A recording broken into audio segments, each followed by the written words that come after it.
No aniversário da minha mãe, tudo parecia normal. Pastéis, guardanapos de papel, cupcakes, vinho barato, música de fundo. Minha mãe fez aquela torta de frutas que sempre aparece quando ela quer parecer simples, mas ainda assim melhor que todo mundo.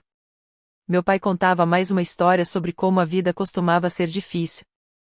Bianca trouxe balões e fingia que não tinha passado a manhã gritando com os filhos. A Freia estava sumida, provavelmente brincando ou lendo em algum canto. Nenhum drama. Nenhuma tensão aparente. Sou o tipo de normal que você deixa de notar depois de anos vivendo dentro dele. Eu flutuava ali, como sempre fazia, cabeça baixa, boca fechada, sorrindo por fora, ignorando o cansaço por dentro. Mantenha as coisas leves. Não fale sobre o que dói. Jogue o jogo. Pensei até que, talvez, as coisas estivessem melhorando. Que a paz, enfim, tivesse chegado. Me peguei sorrindo uma ou duas vezes. Até que meu telefone tocou. Era minha filha. Estranho. Ela sempre vinha até mim quando precisava de algo. Atendi. E aí, tudo bem? A voz dela veio baixa, trêmula, firme. Sai agora. Parei. O mundo seguiu girando, mas o ar à minha volta ficou pesado. O que aconteceu? Perguntei. Sai da casa. Agora. Por favor. Levantei devagar. Meu corpo agiu antes que eu pensasse. Nenhuma pergunta, nenhuma despedida, nenhum olhar para a mesa ou pro sorriso da minha mãe. Apenas saí. Do lado de fora, o ar ainda era quente, o jardim cheirava a grama recém-cortada e perfume barato. E lá estava ela, parada na entrada da garagem, mochila no ombro, olhos nos meus. Não chorava. Não se movia. Mas naquele instante, meu coração parou. E então tudo fez sentido. Corri até ela. O que está acontecendo? O que houve? Podemos ir? Ela respondeu. Não quero conversar aqui. Só entra no carro. Olhei para o rosto dela, para as mãos apertando as alças da bolsa. Ela não parecia machucada, mas estava vazia. Alguém gritou com você? Alguém disse alguma coisa? Não, ela respondeu. Não exatamente. Só vamos, por favor. Assenti. Nem consegui falar. Apenas me virei, destranquei o carro e entrei. Fomos embora em silêncio. Não foi nada dramático, nem urgente. A gente simplesmente sumiu. Ninguém notou, ou, se notaram, não disseram nada. Ela olhava pela janela. Eu mantinha as mãos firmes no volante, enquanto minha cabeça girava. Será que alguém falou algo? A machucou? A ameaçou? Alguma criança? Meus pais? Tudo era possível e cada hipótese parecia pior que a anterior. Queria perguntar mais, mas não consegui. Estacionei num lugar tranquilo, perto de um antigo centro de jardinagem fechado. Desliguei o carro. Pronto, disse baixinho. Estamos sozinhos. Pode me contar agora. Ela não respondeu. Continuou olhando para frente, as mãos no colo. Depois de alguns segundos, disse com calma. Eu não quero voltar. Nem pra vovó. Nem pro vovô. Nem pra aquela casa. Nunca mais. Aquilo tirou meu ar. Sua voz não estava nervosa nem exagerada. Era só, firme.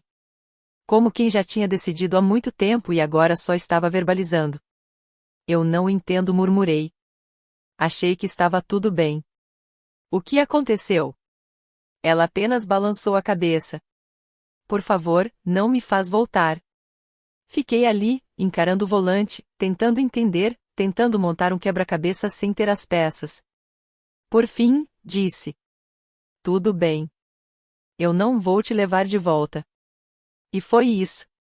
Ela não explicou. Eu não insisti. Só ficamos em silêncio.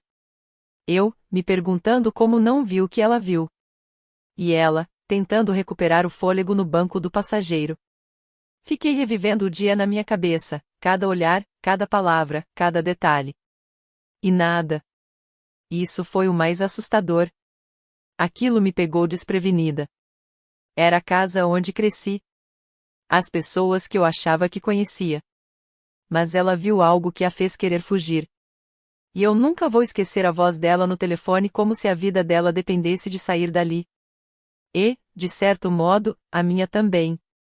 Antes disso tudo, houve uma vida inteira que nos trouxe até aqui. Eu era a mais velha de 2 irmãs. A gente pensa que ser a mais velha significa liderança, autoridade, talvez até algum favoritismo. Mas não na minha família.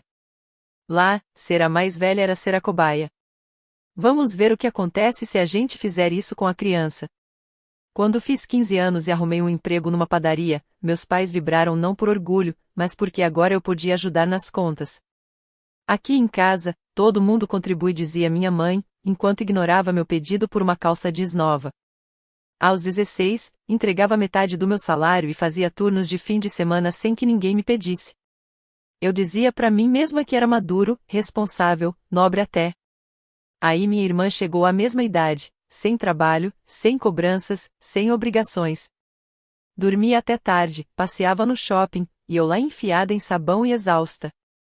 Um dia, perguntei à minha mãe, bem de leve, por que era assim.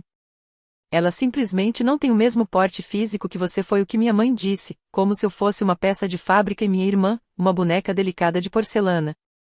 Engoli seco. Não queria parecer amarga. Não queria arrumar briga. Além disso, eu estava bem ou achava que estava. Tinha planos, um futuro pela frente. Me casei cedo. Provavelmente cedo demais. Mas, por um tempo, pensei que fosse feliz. Vincent era charmoso, daquele jeito calmo e apagado que parece tranquilidade. Mas não era. Eu trabalhava muito. Tinha um bom emprego, um ótimo salário, uma reputação sólida. Ele, meio período. Dizia que queria passar mais tempo com a Freia. Dizia que eu era melhor com a carreira. E, na época, isso me bastava. Eu aceitei. Nem percebi o quanto o desequilíbrio se tornava invisível com o tempo. Aos poucos, tudo foi mudando. Vincent começou a se irritar mais. Ficava fechado, distante, explodia por pouca coisa. A presença dele virou uma caminhada sobre vidro rachado. Nada quebrado de fato, mas você sentia o risco em cada passo. E então, transbordou. Não só comigo.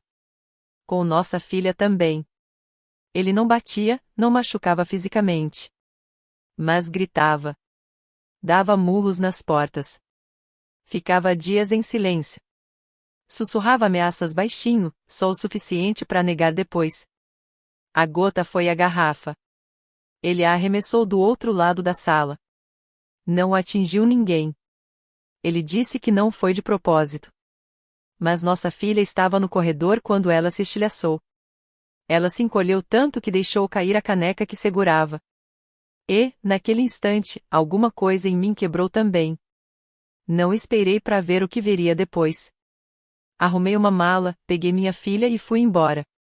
Voltei para o único lugar que jurei nunca mais precisar, a casa dos meus pais. Só que aquilo já não era mais um lar. Eles nos acolheram, tecnicamente. Mas ficou claro desde o início que isso tinha um preço. Voltar significou abandonar meu emprego. Ser mãe solo, com audiências judiciais, terapia, escola, e uma filha que se assustava até com o som do micro-ondas, era impossível manter aquela rotina. Na minha área, trabalho de meio período é lenda. Aceitei algo flexível e mal pago. O suficiente para sobreviver, mas não para viver. Muito menos para sustentar alguém. E esse era o problema. Por anos, fui o esteio da família. Quando eu ganhava bem, mandava dinheiro para os meus pais todo mês. Pagava contas grandes. Cuidava das pequenas sem alarde. Financiei até a viagem deles para Portugal, com tudo incluído, 2 verões atrás. Até hoje falam disso como se tivesse sido o auge da vida deles. Mas quando parei de pagar, o impacto veio. Silencioso, mas visível. Os suspiros da minha mãe ao encarar o extrato do supermercado. As menções frequentes do meu pai sobre a conta de água. E, de repente, esqueceram de me colocar no grupo da família no WhatsApp. A casa estava cheia. Minha irmã, o marido e os 2 filhos pequenos também moravam lá com energia de guaxinins com cafeína e nenhum botão de volume. Moravam como se não tivessem para onde ir, meus pais os adoravam. Ajudavam, cuidavam, se orgulhavam. Pensei, se ela pode ficar aqui com esse circo, eu também posso. Certo? Mas não parecia certo. Desde o primeiro dia, senti a diferença. Os desenhos da minha filha nunca ficavam mais de um dia na geladeira. Tiravam o prato dela da mesa antes mesmo de ela terminar de comer. Uma vez, ela foi repreendida por rir alto de um desenho. Só estava sendo criança. E aí começaram os degraus. Não de todo mundo. Mas o suficiente. Ela também percebeu. Claro que percebeu. Parou de descer para a sala com frequência. Ficava mais grudada em mim. Perguntou se logo teríamos nossa própria casa. E eu disse que sim, que era só por enquanto, que família servia para ajudar. Eu acreditava nisso, até o dia em que ela me ligou e disse para sair de casa. Estávamos no carro, estacionado debaixo de uma árvore magrela num terreno calmo. Minhas mãos no volante, mas sem intenção de ir a lugar algum. Até que eu falei: "Pode me contar o que aconteceu?" Dessa vez, ela não hesitou. A vovó, o vovô e a tia, eles não me querem lá. Ela disse que estava no banheiro e ouviu tudo. Eles não sabiam que ela podia escutar. Eu continuei olhando para frente. Deixei ela falar. Disseram que vão me mandar de volta pro papai. Que seria melhor para mim? Que estão planejando alguma coisa. Ela falava como quem só está narrando os fatos. Sem emoção, só tempo passado. Informação. Eu não quero ir, acrescentou, ainda olhando pela janela. Não quero ficar perto dele. Eu não disse nada. Ela tinha ouvido um plano para devolvê-la ao homem de quem eu atirei. E eu não percebi nada. Quando era criança, eu achava que traição vinha com barulho, com escândalo, com uma faca e um grito. Mas não. Às vezes, ela mora nos azulejos do banheiro, sussurrada por trás de paredes finas. Às vezes, vem das pessoas que te criaram. Olhei para ela. Eles disseram o quê? Ela não piscou. Estavam planejando fazer você me perder. Falavam na cozinha. Eu tava no banheiro. Eles achavam que eu não ouvia. Esperei. Me preparei. Disseram que você ia perder a guarda de qualquer jeito. Que podiam ajudar isso a acontecer mais rápido. Que o papai cuidaria melhor de mim. E que se eu voltasse para ele, você voltaria pro seu emprego. Voltaria a ajudar eles. Abri a boca. Nada saiu. Disseram que você ficaria melhor assim, ela completou. Fez uma pausa. Falaram que podiam plantar alguma coisa nas suas coisas. Talvez drogas. Pra parecer feio. E aí chamar o conselho tutelar. Silêncio. Eles querem te incriminar, disse. Ela assentiu. Os lábios tão apertados que ficaram brancos. Você tem certeza? Perguntei. Eles disseram, mãe. Disseram tudo. Que eu falo demais. Que a casa tá cheia. Que antes era melhor. Que você já não é útil. E que ele sempre foi o pai melhor. Algo em mim mudou. Não quebrou, não explodiu. Só mudou. Então eu arrumei o que deu tempo, ela disse. São 2 da tarde. Eu fui embora. Liguei para você. Olhei para a mochilinha no chão do carro. Ela tinha lembrado de pegar meu carregador. Aquilo quase me desmontou. Mas respirei fundo, virei a chave e dirigi. Não voltei. Nem para pegar roupas. Nem para dar explicações. Nem pela escova de dentes. Dirigi direto para a casa do Chris. Chris é meu amigo desde os 10 anos. Nunca rolou nada. Nunca tentamos. Ele é um desses raros unicórnios humanos, um amigo homem, platônico, que aparece, escuta, e sempre tem pasta de dente sobrando. Abriu a porta com um café numa mão e meia no pé. Preciso dormir aqui, eu disse. Ele olhou para mim, depois para minha filha, e se afastou, abrindo espaço. Sem fazer perguntas. É por isso que ele ainda faz parte da minha vida. Naquela noite, dormimos no sofá dele. Freya se encolheu ao meu lado. Silenciosa demais para uma criança. Fiquei olhando pro teto, contando as voltas do ventilador e tentando não gritar. Meu celular vibrou 17 vezes. Não olhei nenhuma. Na manhã seguinte, tentei agir normalmente. Penteei o cabelo, achei um par de meias quase combinando, preparei o lanche da minha filha e coloquei um guardanapo com um gato mal desenhado. Beijei sua bochecha e disse: "Você é corajosa." Ela assentiu. Sem sorriso. Só coragem. Dura e silenciosa. Fomos caminhando até a escola. E, claro, eles estavam lá. Meus pais, parados no portão como se fossem da máfia, só que em vez de ternos, estavam com sacolas e aquele tipo de tensão falsa, educada, que aparece quando alguém está prestes a dizer algo cruel. Minha filha congelou. "Tá tudo bem", eu disse. "Vai. Eu cuido disso." Ela correu para dentro. Eu fiquei para encarar o inimigo. "Onde você estava?" Minha mãe atirou, sem bom dia, sem abraço, sem nem fingir preocupação. "Acho que vocês já sabem", respondi. "Tivemos que ligar a noite inteira." "Você desapareceu com ela", disse meu pai, parecendo mais ofendido do que preocupado. "Eu não desapareci. Eu tirei minha filha de um lugar onde estavam tramando destruir a minha vida." Minha mãe piscou. "Com licença." "Ela ouviu vocês." Ouviu tudo, enquanto estavam na cozinha, planejando seu pequeno golpe de custódia. "Isso é ridículo", rebateu rápido. "Ela deve ter entendido errado." "Entendeu errado a parte em que você ia plantar drogas em mim?" A boca da minha mãe abriu e fechou. O rosto corou até o pescoço. "Estávamos falando de possibilidades", murmurou. "Você está estressada." Pediu demissão. "A guarda da Freya tá parada." "A gente só queria ajudar." "Eu estava tentando." "E vocês estavam ocupados armando minha queda porque não tinham mais finais de semana no spa?" "Isso não é justo", meu pai disse. "Nós ajudamos você." Eu ri. Um riso de verdade, incrédulo. "Vocês me acolheram depois que passei anos pagando suas contas. Depois que reservei uma semana em Creta para vocês dois. Depois que comprei aquela maldita máquina de café expresso." Os olhos da minha mãe se estreitaram. "Então é sobre dinheiro?" "É sobre lealdade", rebati. "Aquela que vocês venderam por uma chance de voltar a viver tranquilos."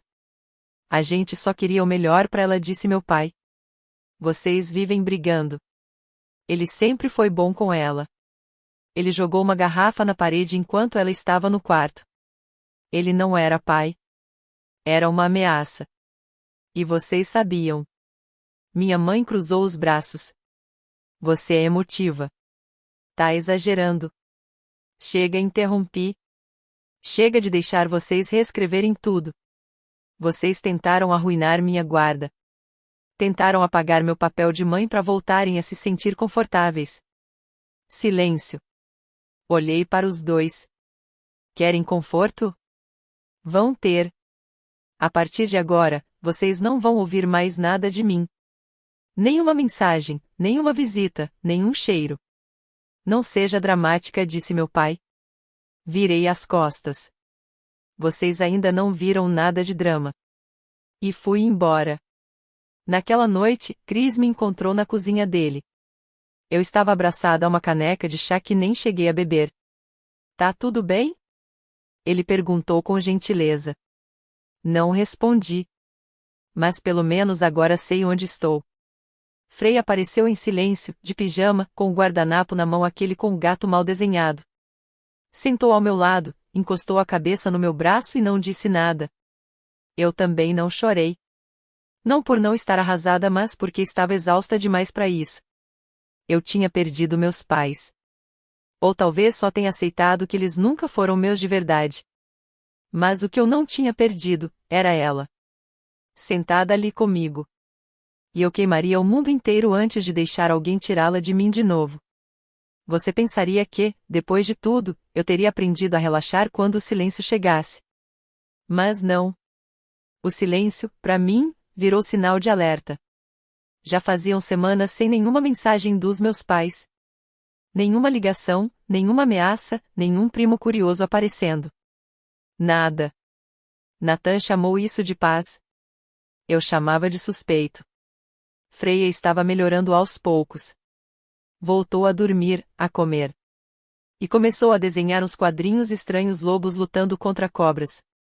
Não perguntei nada. Em todos os finais, a loba vencia e se enrolava numa toca com o filhote. Aquilo era suficiente para mim. Eu ainda estava na casa do Nathan. Ainda falo assim como se tivesse contrato assinado. Não tinha. Não tinha planos. Mas Nathan, abençoado seja, nunca fez parecer que estávamos ficando demais. Fazia panquecas para Freya, café para mim, e dizia coisas como: pode ficar o tempo que quiser. E eu comecei a acreditar que ele estava falando sério. Foi então que surgiu a oferta de emprego. Horário flexível, bom salário. Nada que me fizesse vender a alma ou abrir mão da minha filha só para comprar queijo. Eu não chorei quando recebi a proposta. Mas me tranquei no banheiro e ri até tossir. Aquele trabalho era meu primeiro pedacinho da vida antiga, a parte boa, tentando voltar. E foi, claro, quando vi as fotos. Eu nem estava fuçando. Só abri o Instagram para ver se a escola da Freya tinha postado algo novo sobre a exposição de arte, e lá estavam eles. Meus pais na praia. O Vincent. Vincent bronzeado, sorrindo como se fosse amigo pessoal do juiz. Bianca também estava com aquele ar de superioridade molhada, segurando um drink de cocô como se fosse uma prova de inocência. A legenda dizia: família em primeiro lugar. Muito orgulho do pai incrível que ele é para nossa neta. Eu não derrubei o celular. Só fiquei olhando. Virei a tela pro Nathan e disse: então é por isso que estavam tão quietos. Estavam ocupados escondendo a traição. Ele não respondeu de imediato. Depois me estendeu um biscoito. É por isso que eu amo esse homem. 2 dias depois, os serviços de proteção à criança bateram à nossa porta. 9 da manhã. Quinta-feira. Abri meio vestida. Freya escovava os dentes. Nathan estava no fundo tentando consertar a torneira com uma chave inglesa que parecia de brinquedo. Recebemos uma denúncia, disse a mulher com uma prancheta na mão. Atrás dela, o colega observava o corredor como se esperasse encontrar metanfetamina em vasos de planta. Eu não precisava perguntar quem tinha feito a denúncia. Mas perguntei assim mesmo. Seus pais, ela respondeu. Claro que foram. Disseram que eu tinha fugido com a Freya. Que eu era instável. Que não tinha residência fixa. Que havia homens estranhos cuidando da minha filha, o que, suponho, incluía o Nathan, que naquele momento estava na cozinha servindo suco numa xícara em forma de chifre de unicórnio. Eles reviraram os quartos, fizeram perguntas à Freya, inspecionaram a geladeira, mas não encontraram nada. Disseram que só entrariam em contato se alguma ação fosse necessária. Agradeci com a frieza emocional de um saco plástico de supermercado. Depois fui ao banheiro e vomitei. No dia seguinte, sentei diante do meu advogado. Ele mexia na salada como se estivesse falando do clima. Isso é sério, Daria. Sério, repeti, quase sem voz. Ele explicou: se meus pais testemunhassem a favor do Vincent na audiência de custódia, que era em poucos dias, a coisa poderia ficar feia. Eles são parentes próximos. Te conhecem bem, ele disse. Se eles pintarem um quadro de instabilidade, isso pesa. Olhei para o meu advogado, o mesmo que foi de gravata com flamingos na mediação anterior, e perguntei: você acha que eu vou perdê-la? Ele suspirou. Não, e se ela falar? Naquela noite, Freya me perguntou: eu vou ter que falar no tribunal? Se quiser ficar comigo, sim, respondi. Ela nem piscou. Ótimo, disse, voltando a desenhar sua história em quadrinhos sobre lobos. Dessa vez, as cobras usavam perucas de vovó. O tribunal cheirava a purificador de ar e mentiras. Vincent apareceu de terno tão apertado que parecia emprestado de um parente menor. Meus pais entraram depois dele. Sentaram-se atrás da cadeira dele como se agora fossem propriedade dele. Bianca nem olhou na minha direção. Freya sentou ao meu lado, balançando as pernas nervosamente. Nathan, lá no fundo, me lançou um meio sorriso. Firme, calado, presente. O primeiro dia foi brutal. Meus pais testemunharam dizendo que eu era instável, emocionalmente desequilibrada. Minha mãe falou que eu sempre fui muito sensível. Meu pai ficou assentindo com a cabeça como se estivesse sendo entrevistado num documentário chamado Como Destruir Sua Filha no Tribunal. Bianca fez coro. Vincent é um pai maravilhoso. Ele fica em casa. Se importa com a Freya. Sempre foi paciente. E eu queria levantar, gritar. Então por que diabos eu o deixei? Mas não levantei. Não gritei. Só fiquei ali. E esperei. Fiquei ali sentada, com as unhas cravadas nas palmas das mãos, ouvindo enquanto eles descreviam uma versão de mim que eu não reconhecia. E então, finalmente, chegou a vez da Freya. Ela caminhou até o tribunal como se fosse uma apresentação da escola. Parou diante do juiz, não olhou para o pai e disse: Quero morar com a minha mãe. Ela me escuta. Ela me faz sentir segura. Ela nunca gritou comigo. Perguntaram sobre o Vincent. Ela hesitou. Depois disse: Ele fica bravo. Ele joga coisas. Uma vez jogou uma garrafa. Isso me assustou. Silêncio. E então ela completou: Eu não quero morar com ele. Não me sinto segura. Perguntaram se alguém mais a fazia se sentir desconfortável. Minha avó e minha tia. Ela respondeu: Calma. Disseram que eu devia morar com ele. Que fariam a mamãe me perder. Que colocariam coisas na bolsa dela para ela se dar mal. Silêncio absoluto. Eu não chorei. Não conseguia. Era como se eu tivesse sido arrancada do mundo, flutuando num vazio. E isso já deveria ter sido suficiente. Mas o universo ainda não tinha terminado comigo. Durante o intervalo, vi Vincent se aproximando da minha mãe. Eles começaram a discutir. Não ouvi as palavras, mas vi o gesto, ele agarrando o pulso dela com força. Ela se desvencilhou. Meu pai tentou intervir. Vincent saiu furioso. Foi a última vez que ficaram perto dele. Eles não voltaram ao tribunal. Mais tarde, meu advogado me contou que meus pais haviam retirado os depoimentos e que já tínhamos provas suficientes. Voltamos à audiência. Meu advogado entrou em cena com tudo, rastreou transações bancárias, viagens, um carro novo, despesas escondidas que Vincent nunca havia declarado durante o divórcio. Estava tudo lá, recibos, extratos, movimentações. Ele havia comprado a lealdade deles. E quando o dinheiro parou, a lealdade evaporou. O juiz decidiu a meu favor. Custódia total. Sem visitas. Sem contato. Vincent saiu do tribunal vermelho, suando, derrotado. Meus pais sequer apareceram para o veredito. Na semana seguinte, as fotos da tal viagem de férias sumiram das redes sociais. O carro desapareceu. O brilho secou. Nathan me mostrou uma captura de tela de um post da minha mãe antes dela apagar. Às vezes, a família é a lição mais difícil. Eu ri. De verdade. Pela primeira vez em muito tempo. 1 ano se passou. Às vezes ainda acordo esperando o pior. Mas aí eu olho pro lado e vejo Nathan roncando de boca aberta num travesseiro, e Freya encolhida do outro lado com seu lobo de pelúcia. E lembro que estamos bem agora. Nathan e eu acabamos juntos, o que até hoje me surpreende. Durante anos, eu não o enxergava assim. Conheci ele desde criança, da época em que ele comia giz de cera e dizia que queria ser bombeiro, padre e cientista ao mesmo tempo. Coloquei ele na categoria amigo para sempre e deixei lá. Mas acontece que ele gostava de mim há anos. Uma noite, comíamos torradas queimadas e vinho barato quando ele disse que nunca tinha falado nada para não estragar o que tínhamos. Mas algo mudou. Talvez tenha sido a forma como ele segurou a mão da Freya no tribunal. Ou o jeito como ele nunca tentou me consertar só ficou ao meu lado, mesmo quando eu estava em pedaços. Talvez tenha sido tudo isso junto. Ou só o tempo. Tudo que sei é que um dia ele me beijou, eu beijei de volta, e de repente o mundo fez um pouco mais de sentido. Ele é bom pra mim? Melhor do que eu achava que merecia. Freya o adora.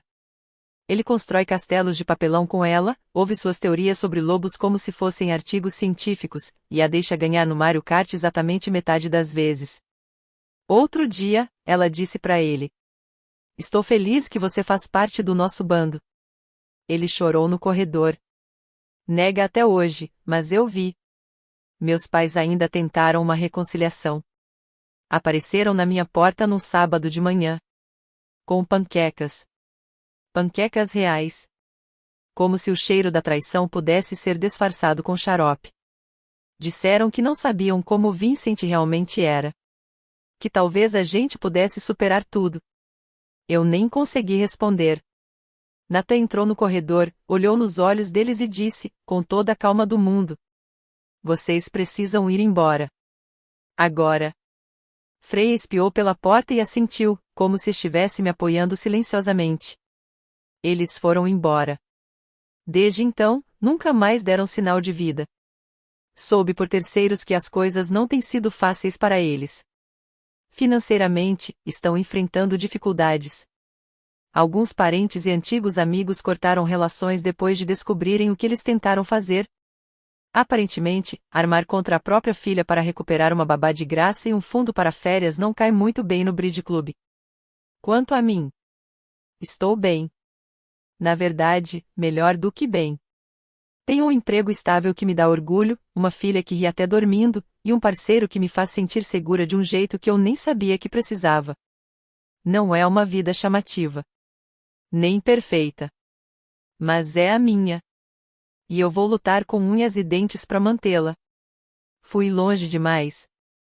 Ou ainda não fui longe o suficiente? Me conta nos comentários. E se ainda não fez isso, se inscreve aí.